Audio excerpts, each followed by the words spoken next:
Have you ever wondered what happens when the aircraft responsible for training tomorrow's fighter pilots falls behind schedule? That's exactly what's happening with the U.S. Air Force's new T-7A Red Hawk.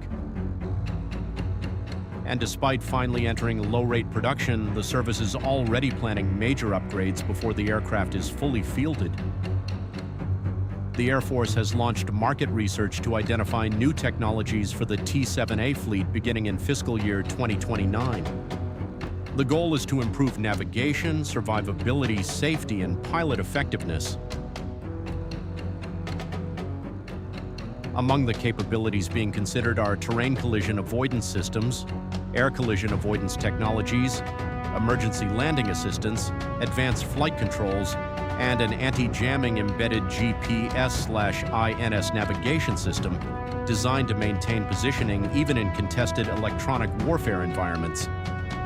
The Air Force also wants improvements to the aircraft's pilot interface, making the Red Hawk better prepared to train pilots for modern combat aircraft operating in increasingly complex battle spaces. These upgrades show that the service is already thinking about future threats, but they also highlight a larger problem. The T-7A program has suffered years of delays, according to the Government Accountability Office. Additional engineering work, software development challenges, escape system problems, maintenance issues, spare parts, shortages, and lower than expected aircraft availability have all pushed the schedule to the right. The program's estimated acquisition cost has also increased from $8.8 billion to $9.7 billion. The aircraft was originally expected to begin production earlier, but manufacturing was postponed, and developmental testing will now continue into 2027, with operational testing scheduled through 2028. Why does this matter? Because the T-7A isn't just another aircraft. It is the platform that will replace the T-38 Talon, a trainer first introduced in 1961. Many of today's Air Force pilots are still learning to fly on aircraft that are more than half a century old.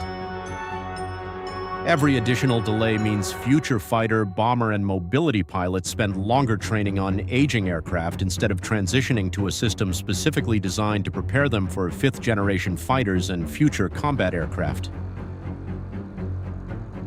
That could affect the Air Force's ability to generate highly trained pilots fast enough to meet growing operational demands in an era of strategic competition with China and other peer adversaries. The good news is that production has finally started. The Air Force recently awarded Boeing a $219 million contract for the first 14 production aircraft, and the program is moving into low-rate initial production. But until the Red Hawk reaches full operational capability, the challenge remains the same: modernizing pilot training fast enough to keep pace with the rapidly evolving demands of modern air warfare. If you enjoy military aviation analysis based on official sources, subscribe to Strike Vector for more defense news and air power insights.